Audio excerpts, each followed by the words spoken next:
And we're ready for takeoff.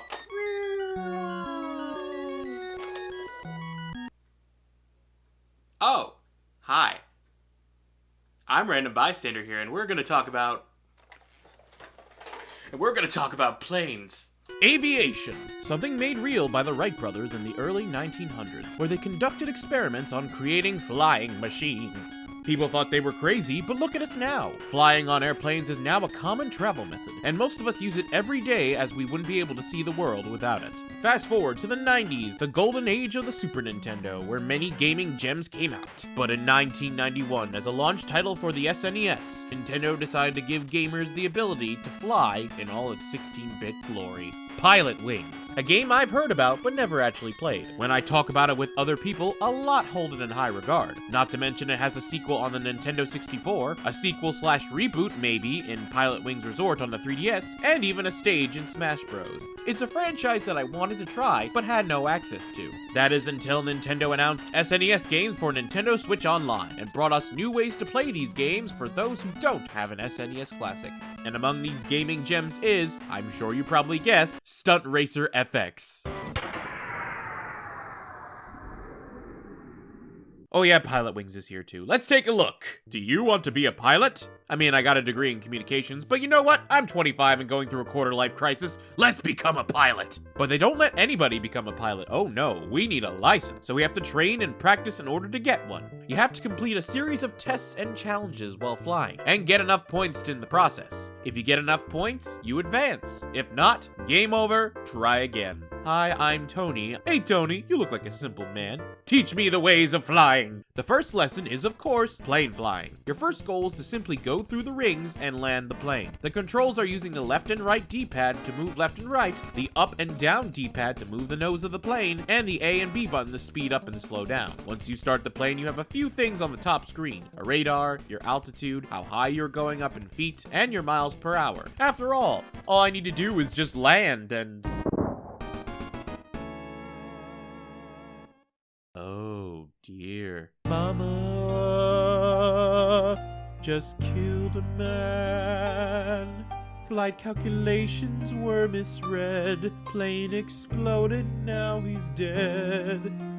On note of the explosion, the game looks amazing for the Super Nintendo. They really make use of that Mode 7 in the game, as a mix of 3D environments on the sprite plane looked spectacular for its time, and still has aged well today. Not to mention the music itself is really fun as well, and gets you ready for an adventure in the high sky.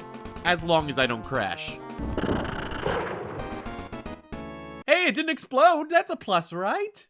This game is not easy, but at the same time, not impossible either. Flying the plane takes a certain skill to it, especially when it comes to landing. Everything matters when you land, and one small control adjustment can lead to the difference between damaged equipment and blown to smithereens. It's possible to learn the landing controls, as I got the hang of them after a few more tries, and before you know it, I learned not to crash! Yay, I survived!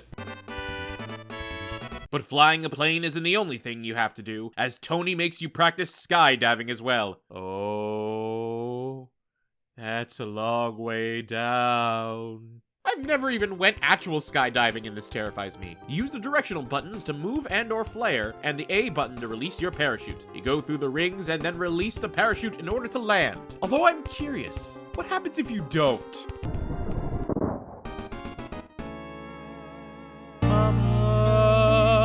I just love how he lands through the pavement, Wile E. Coyote style. Did you do that on purpose? You got me, Tony. I get the feeling people have done this before. Overall, the control scheme's not too hard, just land in the right spot.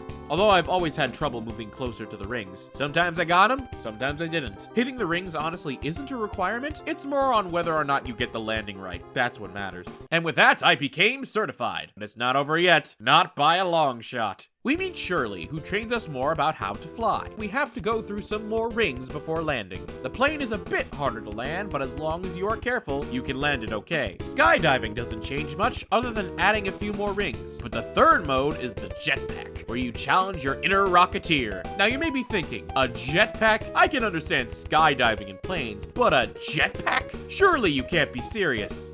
I am serious. And don't call me Shirley. That's her name.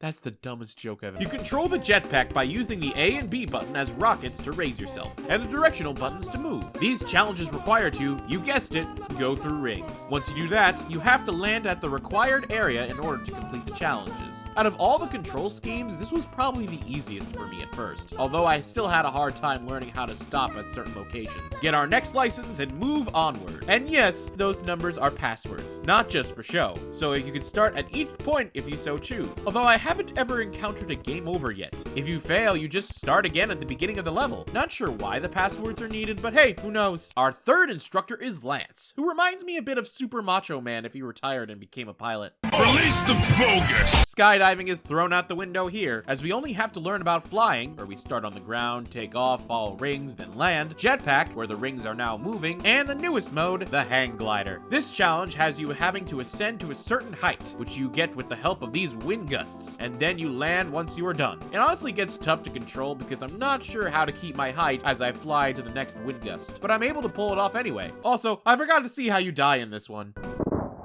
Might as well see the jetpack death.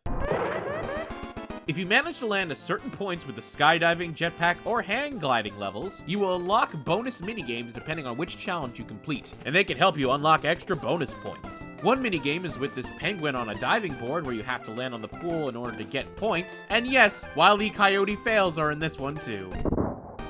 Another game where you play as a dragonfly, I think, and you have to bounce on things and land in a certain spot in the water, and the last one where you're in a bird costume and have to press A repeatedly in order to land in a certain spot. These bonus rounds really make it easier to advance, even if you don't do too well in the other round. The last training round is with Big Al, who's rocking out some awesome shades and reminds me of the Al from Toy Story 2.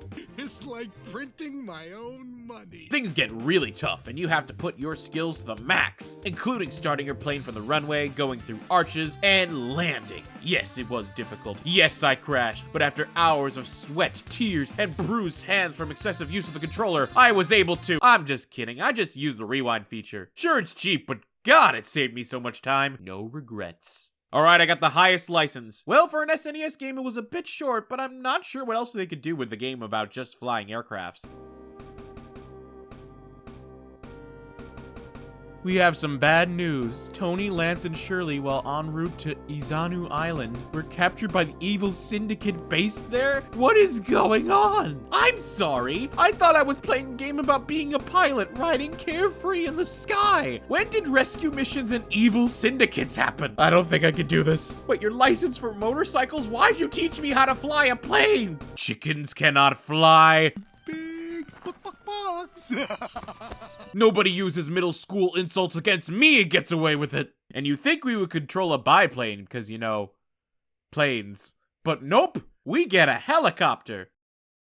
With missiles! And so I find myself riding a helicopter trying to head to a heavily guarded fortress. Controls work the same, basically, only we can use the L and R buttons to shoot missiles. And you are going to need those weapons if you want to survive. Cannons are constantly shooting at you, and you have to land safely in the designated helipad to win. You gotta take out as many cannons as you can. One hit. Yes, that's right, I said one hit. And you slowly fall to the ground, and you're dead. Hope you remember those passwords, cause it's game over. Even if you get rid of the cannons, you still have projectiles shooting at you that you can't take down. And even if you survive the projectiles, you have to make sure you land a helicopter in order to pass the mission. This level is by far the hardest in the game so far, and I would not have completed it if it weren't for the rewind feature. The fact that you die in just one hit is super unforgiving, and I would have quit if I had to start this game from scratch. But after many attempts and many rewinds, I was finally able to save my instructors and was awarded the silver rings. No, I thought the wings would have been like gold or something. After all, it seemed like a good spot to end it. I mean, after a war zone, what else can you do?